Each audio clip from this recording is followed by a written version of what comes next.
मनीष सिसोदिया की जमानत अर्जी पे भी सुप्रीम कोर्ट में सुनवाई हुई है आज। अब 12 अक्टूबर को अगली सुनवाई होगी। सुप्रीम कोर्ट ने कई कड़े ऑब्जर्वेशन दिए हैं और ईडी पर सवालों की बौछार की है। जस्टिस संजीव खन्ना ने यह कहा है कि सरकारी गवाह के बयान पर कैसे भरोसा करेंगे। क्या एजेंसी ने सरकारी गवाह की सिसोदिया को घूस पर चर्चा देखी थी? क्या ये बयान कानून में स्वीकार्य होगा? क्या ये कही सुनी बात नहीं है, ये एक अनुमान है। सब कुछ सबूतों पर आधारित होना चाहिए, वरना जिरह में ये केस 2 मिनट में ही गिर जाएगा। इस केस में सबूत कहां हैं? मनी ट्रेल को साबित करना जरूरी है। एजेंसी सबूत दे कि शराब लॉबी से पैसा आरोपियों तक कैसे पहुंचा। आपका केस दिनेश अरोड़ा के बयानों के इर्द गिर्द है, इसलिए वो सरकारी गवाह बन गया। दूसरा आरोपी भी सरकारी गवाह बन गया। अगर मनी ट्रेल में मनीष सिसोदिया की भूमिका नहीं, तो मनी लॉन्ड्रिंग में सिसोदिया आरोपों में शामिल क्यों? हालांकि ईडी की तरफ से भी दलील रखी गई है। ईडी की ओर से ये दलील रखी गई है कि वो पॉलिसी बनाने में शामिल थे। मनीष सिसोदिया पॉलिसी बनाने में शामिल थे, इसलिए वो इस केस में आरोपी हैं। तो हमारे साथ आशीष भार्गव जुड़ गए हैं। सुप्रीम कोर्ट की काफ़ी सख्त टिप्पणी है, जो कि एक राहत की बात है आशीष, मनीष सिसोदिया के लिए। तो अब इस मामले में जो तमाम सवाल ईडी ने जो पूछे गए हैं सुप्रीम कोर्ट के जरिए, उनके जवाब का इंतजार होगा कि मनी ट्रेल साबित नहीं हो पा रहा है मनीष सिसोदिया तक पहुंचने का। जी बिल्कुल, देखिए बड़ी टिप्पणियां हैं मनीष सिसोदिया को। टिप्पणियां तो राहत दे रही हैं, लेकिन सुप्रीम कोर्ट का आदेश राहत वाला आएगा या नहीं आएगा ये वक्त बताएगा। लेकिन सुप्रीम कोर्ट ने बड़े सवाल ईडी की थ्योरी पर उठाए हैं। ईडी की जो बातें हैं, जो दलीलें हैं, उन पर उठाए हैं। सुप्रीम कोर्ट ने सीधे तौर पर कहा है कि मनीष सिसोदिया के पास पैसा नहीं आया।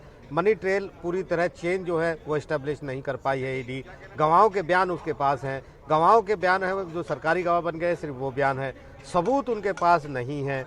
मनी ट्रेल को वो बिल्कुल साबित नहीं कर पाए। कहाँ से पैसा चला, शराब लोबी ने कहाँ पर पैसा दिया, किसको पैसा दिया, वो पैसा कहाँ पर गया, किसने इस्तेमाल किया, कहाँ पर इस्तेमाल किया, ये कोई चीज़ ईडी के पास नहीं है, ईडी नहीं बता पाई है। तो सुप्रीम कोर्ट ये कह रहा है कि अगर सिर्फ गवाहों के बयान पर आप यकीन करेंगे, केस को आगे बढ़ाएंगे, तो ट्रायल कोर्ट में जिरह यानी क्रॉस एग्जामिनेशन जब होगा, वहीं पर 2 मिनट में आपका केस गिर जाएगा, ढह जाएगा। बड़ी टिप्पणियां यहाँ पर की हैं। ये भी कहा है कि जब मनीष सिसोदिया ने पैसा नहीं लिया, पैसा लेने में, प्रोसीड ऑफ क्राइम में उनका कोई हाथ नहीं है, तो मनी लॉन्ड्रिंग के वो आरोपी कैसे बने? ये बड़े सवाल उठाए हैं।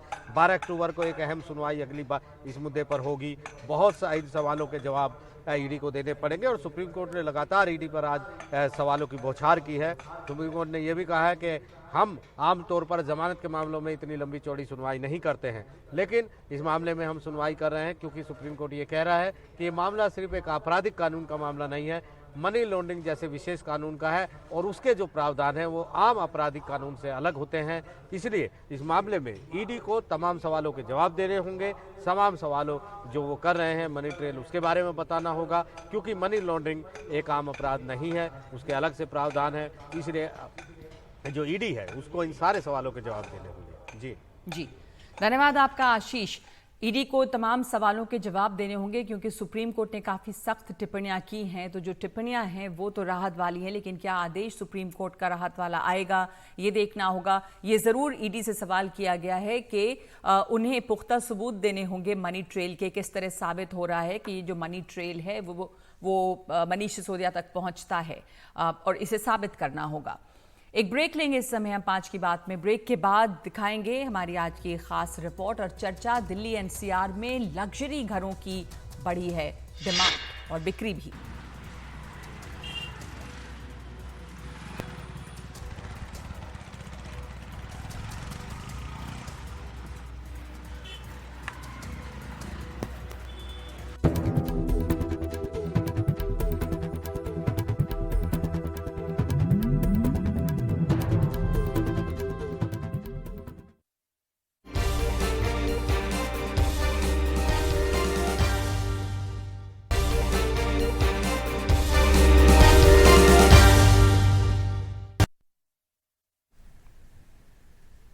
और अब हमारा खास फोकस दिल्ली एनसीआर में और इसके साथ साथ 8 और बड़े शहरों में लग्जरी हाउसेस की डिमांड बढ़ी है। आलिशान मकानों की दिल्ली एनसीआर में लग्जरी घर खरीदने वालों की कमी नहीं है और इसमें रिकॉर्ड बिक्री हुई है। अप्रैल से जून 2023 में real estate consultancy CBRI south Asia के आंकड़े थे कि लग्जरी घरों की बिक्री में 123% की बढ़ोतरी हुई। Real estate company night Frank की नई रिपोर्ट आई है जो बताती है कि जुलाई से सितंबर की तिमाही में पिछले 6 सालों में 8 बड़े शहरों में सबसे ज्यादा मकानों की बिक्री देखी गई। इंडियन एक्सप्रेस में छपी रिपोर्ट के मुताबिक नाइट फ्रैंक के चेयरमैन शिशिर बैजल ने कहा कि बढ़े हुए इंटरेस्ट रेट और कीमतों का लग्जरी घरों की खरीद पर कोई असर नहीं पड़ा है। तो महंगे मकानों की बिक्री में बड़ा उछाल देखा गया है। आपको दिखाते हैं आंकड़े। Real estate company night Frank की रिपोर्ट है कि जुलाई से सितंबर की तिमाही में 6 सालों में सबसे ज्यादा सेल हुई है। दिल्ली एनसीआर में इस तिमाही में घरों की बिक्री दर 27% बढ़ी है और 1 करोड़ से ऊपर के घर जो हैं यानी कि जो लग्जरी घर हुए उनका मार्केट शेयर 35% रहा है। लग्जरी हाउसेज यानी 1 करोड़ के ऊपर के घरों की बिक्री में 39% का उछाल है। मुंबई में घरों की बिक्री में 4% का इजाफा है। अगर इसे क्षेत्रवार देखा जाए तो दिल्ली एनसीआर में लग्जरी घरों की बिक्री सबसे ज्यादा है और इसके बाद नंबर है मुंबई और बेंगलुरु का। लेकिन इससे उलट सस्ते घर यानी कि 50 लाख और उससे नीचे के घरों में जो मार्केट शेयर उसमें गिरावट दर्ज की गई है। मार्केट शेयर 36% से गिरकर 29% हो गया है। 2018 में सस्ते घरों का मार्केट शेयर 54% था। तो ये जो इस समय देखा जा रहा है बहुत ही दिलचस्प ट्रेंड है और हमारे साथ तमाम मेहमान मौजूद हैं इस पर बात करने के लिए। डीसी कुकरेजा हैं जो प्रिंसिपल हैं सीपी कुकरेजा आर्किटेक्ट्स, गुलाम जिया हैं senior executive director research Knight Frank India, Ashwinder R Singh CEO Anarock. Ghulam Zia हमारे साथ, आपसे शुरुआत करना चाहती हूँ। ये नाइट फ्रैंक की रिपोर्ट आई है जो उसमें लग्जरी हाउसेस के सेगमेंट में जो ग्रोथ दिखी गई है उसकी वजह क्या दिख रही है? सबसे पहली चीज जिस पर मैं और आपका अट्रैक्ट करवाना चाहूंगा अटेंशन वो ये है कि ये तकरीबन 7-8 साल का अगर हम ब्यौरा लें, पिछले 7-8 सालों में कोविड से पहले का जो अरसा था उसमें लगातार रियल एस्टेट मार्केट में गिरावट साल दर साल देखी गई। और उसी तरफ दूसरी ओर इकोनॉमी अच्छी थी, जॉब क्रिएशन अच्छा था, वेल्थ क्रिएशन अच्छा था। तो उन दिनों एक चीज जो जो सही मानी गई वो ये कि लोग मकान नहीं खरीद रहे थे बावजूद इसके कि उनके पास वेल्थ की कोई कमी नहीं थी। कोविड के दूसरी तरफ यानी पिछले 1.5-2 साल में ये चीज देखी गई है कि लोगों ने मकान खरीदना अब शुरू कर दिया। तो ये सारा जो पेंटअप डिमांड था पिछले तकरीबन 1 दिहाई का, वो पिछले 1.5 साल में आगे बढ़कर मकान खरीदता हुआ दिखाई दिया।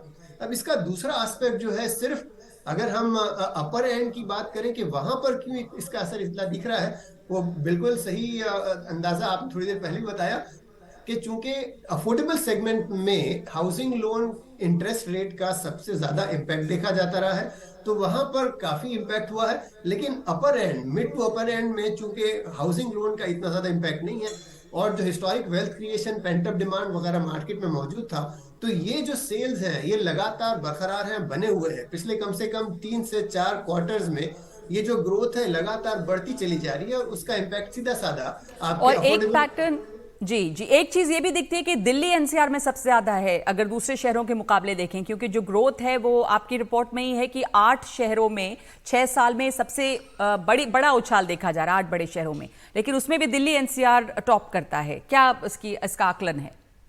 बिल्कुल सही आपने कहा, चूंकि दिल्ली एनसीआर का भी 1 करोड़ से ऊपर तकरीबन 58% मकान जो दिल्ली में बिके हैं इस तिमाही में वो 1 करोड़ से ऊपर वाले हैं, जो अपने आप में एक रिकॉर्ड है कि ये जो अपर एंड मार्केट है दिल्ली में भी, और खास तौर से चूंकि गुड़गांव वाला जो मार्केट है यहाँ के तकरीबन सारे सेल्स यहाँ पर उसी रेंज में आ रहे हैं। और चंद एक डेवलपर्स की जो सेल्स की रफ्तार देखी गई कि 1 या 2 दिन में सारे मकान बिके, इस तरह के कई सारे इंस्टेंसेस पिछले कुछ 2-3 महीनों में देखे गए हैं। और उसके कारण ये तो तय है कि ओवरऑल मार्केट एनसीआर का काफी इंप्रूव हुआ है, लेकिन उसमें सबसे बड़ा शहर गुड़गांव का रहा है और गुड़गांव में तकरीबन 58% के आसपास हम दिखा रहे हैं अपर एंड वाली मार्केट में सेल्स हुआ है। तो ओवरऑल एनसीआर मार्केट बहुत अच्छा परफॉर्म करती है। जी अश्विंदर जी, ये अपर एंड मार्केट क्या है? मतलब जो लग्जरी हाउसेज हैं वो 1 करोड़ से ऊपर की हम बात अगर करते हैं, पर गुड़गांव में अगर आप देखें तो वहां पे 5 और 6 करोड़ के मकान भी हैं जो लग्जरी माना जाएगा, लेकिन वहीं पे 15, 20, 25 भी हैं। तो इसको कैसे देखेंगे? ये अपर एंड में भी कई सेगमेंट्स हैं, तो किसमें ज्यादा उछाल देखा गया है? क्या पैटर्न दिखता है? ग्रेटर नोएडा, नोएडा में भी बहुत लग्जरी प्रोजेक्ट्स हैं अब तो नगमा जी, आपने ठीक बोला जब आपने बोला कि 1 करोड़ से ऊपर के जो मकान हैं उनको हम लग्जरी में डाल सकते हैं। और इसी के अंदर जो सबसे बड़ा सेगमेंट है एक्चुअली, जिसके अंदर मैक्सिमम सेल्स हो रही हैं 70 to 75%, वो 1 करोड़ और 2 करोड़ के बीच में है। स्पेसिफाई करूं तो 1 करोड़ से 1.5 करोड़ के बीच में है। अब इसके पीछे सबसे बड़ा रीजन जो है, जो मैं क्रेडिट देना चाहूंगा, वो रेरा को देना चाहूंगा। बिकॉज एक चीज है कि रियल एस्टेट सेल्स हमेशा सिक्लिकल होती हैं। अगर आपने भी देखा हो तो कोविड से पहले सबसे ज्यादा गिरावट भी गुड़गांव में थी, सबसे ज्यादा स्लंप भी गुड़गांव में था, और रिसेशन भी गुड़गांव में था। बिल्कुल सेल्स बहुत स्लो थी पिछले 6-7 साल। और कोविड के बाद जो हमने तेजी देखी है वो हमने अक्रॉस द कंट्री देखी है, बट गुड़गांव के अंदर सबसे ज्यादा देखी है। And Gurgaon is a luxury market because वहां पर एवरेज जो यूनिट की प्राइस है वो 1 करोड़ से कम आपको कहीं मिलेगी नहीं। आपको मानेसर तक जाना पड़ेगा और तब शायद जाके आपको 1 करोड़ से नीचे की प्राइस मिलेगी। जिसका रीजन तो। एक लैंड प्राइसेस है, दूसरा कस्टमर कॉन्फिडेंस है जो रेरा के कारण आया है। कि लोगों को अब पता है रेरा 4-5 साल पुराना हो चुका है, उसकी पॉलिसी मेकिंग में काफी it has become very robust. Dispute resolution के अंदर काफी काम कर रहे हैं, ट्रांसपेरेंसी के अंदर जी काफी काम जी। कर रहे हैं, और एंड यूजर को पता है कि मुझे वो घर वापस मिलेगा। तीसरी चीज ये है तो कि आप अगर हमारा रियल एस्टेट का इंटरेस्ट रेट देखें, हम स्टेबलाइज्ड हैं। बाकी पूरा आज भी यूएस के अंदर यील्ड्स मैक्सिमम हो गई हैं ऑल टाइम हाई पर, और हमारा इंटरेस्ट रेट स्टेबलाइज्ड है। और पिछले 3 क्वार्टर्स के अंदर आरबीआई ने रेट ऑफ इंटरेस्ट नहीं बढ़ाया है। तो ये 2-3 चीजें हैं जिसके कारण अफोर्डेबिलिटी के अंदर थोड़ा आया है। राइजिंग इनकम बढ़ा है, मिडिल क्लास जो है वो बढ़ रही है, जी अर्बनाइजेशन बढ़ जी। रही है, और उसके कारण बिल्कुल। ये सेगमेंट जो है ये वो जो ऊपर जा आपने रहा कहा है। कि कॉन्फिडेंस बढ़ा है एक तो बायर्स का, और रेरा की भी एक वजह है, जैसे कि ये कॉन्फिडेंस है कि जो बिल्डर प्रोजेक्ट्स शुरू होते हैं वो उन्हें मिलेंगे। कुकरेजा जी, आपको ये जो दिख रहा है, हमने अभी समझा ये कि गुड़गांव में एक बड़ा मार्केट है ये जो लग्जरी होम्स है, लेकिन नोएडा, ग्रेटर नोएडा में भी अब ऐसे प्रोजेक्ट्स लॉन्च हुए हैं, ग्रेटर नोएडा तक, जो कि 1 करोड़ से ऊपर के जो फ्लैट्स हैं, जो बायर्स का कॉन्फिडेंस है वो बढ़ा है। क्या ये भी पैटर्न दिख रहा है कि कोविड के बाद में लोग और ज्यादा बड़े घर चाह रहे हैं, या किस तरह की फैसिलिटीज और ज्यादा लोग चाहते हैं जो बायर्स हैं? क्योंकि अगर अभी बताया जैसा हमें कि 1 से 1.5 करोड़ वाले ज्यादा है मकान, उन्हें भी हम लग्जरी सेगमेंट में डालते हैं। बिल्कुल हाई एंड तो कम बिका होगा, लेकिन 1 करोड़ से ऊपर के मकान ज्यादा बिक रहे हैं। आई थिंक जो अभी मेरे को पैनलिस्ट ने आपको इनपुट दिया है वो बिल्कुल सही है, but I will give you another perspective to this whole issue. ये सब ठीक है, जैसे हमने देखा है कोविड के बाद रिवेंज टूरिज्म जैसे हुआ है, hospitality sector, airline sector, everything is bouncing back. Similarly real estate sector, जब आप कह रहे हो 8 सिटीज का इंडिया में, तो एनसीआर एरिया ही पिछले कुछ सालों में स्लोएस्ट चल रहा था। तो there has been a bounce back on all those aspects also. But one of the things I want to bring to your notice is कि जिसे हम लग्जरी सेगमेंट आज बुला रहे हैं, 1 करोड़ प्लस के फ्लैट्स एनसीआर जैसे एरिया में, जहां cost of construction and cost of land is amongst the highest in the country other than Mumbai of course. यहाँ पे दिस इज एक्चुअली यही फ्लैट, यही साइज, यही लोकेशन कोविड से पहले या 4-5 साल पहले ये फ्लैट्स अगर 60, 65, 70 लाख के होते थे, तो आज वो 1 करोड़ प्लस हो गए हैं। तो एक इसका ये भी पर्सपेक्टिव हमें समझना जरूरी है कि are they really luxury flats, और they are really for the more middle income group flats जिनकी प्राइसेस इतनी बढ़ गई हैं बिकॉज ऑफ सीमेंट, स्टील, बाकी जो मटेरियल्स इसमें जाते हैं, लैंड कॉस्ट और लॉजिस्टिक कॉस्ट, इस सब की वजह से भी कॉस्ट ऑफ कंस्ट्रक्शन काफी हाई चली गई है पिछले कुछ सालों में। और उसको जिसको हम 1 करोड़ प्लस बोल रहे हैं, वही फ्लैट्स की प्राइसेस ही इतनी स्टीप इंक्रीज हुई हैं। तो एक तरीके से वो भी हम उसे लग्जरी मान सकते हैं, but it's not really luxury housing which is selling in that respect. और जैसा आप ही ने कहा, गुड़गांव में तो आज की डेट में आपको मालूम होगा कुछ फ्लैट्स की प्राइसेस ही 25, 30, 35 करोड़ जैसे फ्लैट्स भी चले गए। तो I think the definition of luxury is now different, and if you ask me specifically NCR में वो भी वेरी करती है। गुड़गांव में मैं 5 CR प्लस को लग्जरी बोलूंगा, दिल्ली में मैं 10 CR प्लस को लग्जरी बोलूंगा, और नोएडा में 3 CR प्लस को मैं लग्जरी में सेगमेंट में डिफाइन करूंगा। ये आपने बहुत महत्वपूर्ण बात की कि जो कॉस्ट है कंस्ट्रक्शन का वो भी बढ़ा है, तो जो बेसिक फ्लैट्स भी हैं उनकी भी कीमत बढ़ गई है, और वो लग्जरी ना भी हो तो भी वो 1 CR और उससे ऊपर में मिल रहे हैं। पर ये जरूर समझ में आता है इससे कि जो लोगों की बाइंग कैपेसिटी है वो शायद बड़ी है, क्योंकि वो फ्लैट्स ज्यादा लोग खरीद रहे हैं। बहुत धन्यवाद आप तीनों का हमारे साथ शामिल होने के लिए, ये समझाने के लिए कि क्या पैटर्न है। और दिल्ली एनसीआर में खास करके गुड़गांव में काफी ज्यादा देखा गया एक जंप, जो 1 CR प्लस मकान है। ये जरूर है कि वहां 5 और 6 करोड़ के मकान भी बिक रहे हैं। तो सवाल है कि लग्जरी आप किसे कहेंगे। एक ब्रेक ले रहे हैं इस समय हम 5 की बात में।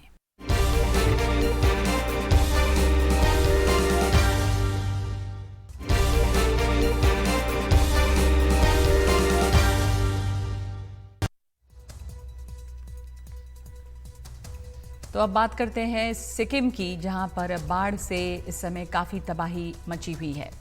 उत्तरी सिक्किम में बादल फटने के बाद से आई बाढ़ से भारी तबाही है। बुधवार की सुबह आई इस बाढ़ में अब तक 14 लोगों की मौत हुई है और 102 लोग लापता हैं, जिनमें सेना के 22 जवान शामिल हैं।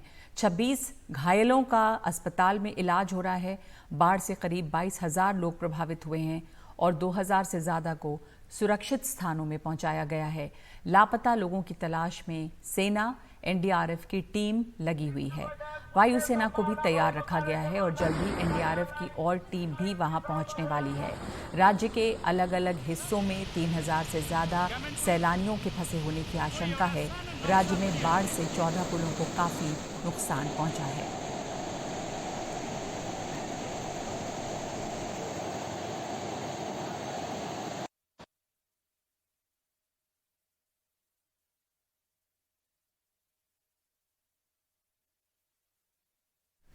और इस बारे में इसरो के 3 वैज्ञानिकों ने कई साल पहले ही चेतावनी दी थी। सिक्किम में झील फटने की आशंका 2013 में जताई गई थी। एक स्टडी में मोरैन से बनी झीलों को लेकर बड़ी चिंता जताई गई थी। भूटान, तिब्बत, भारत, नेपाल और पाकिस्तान में इसका खतरा बताया गया था।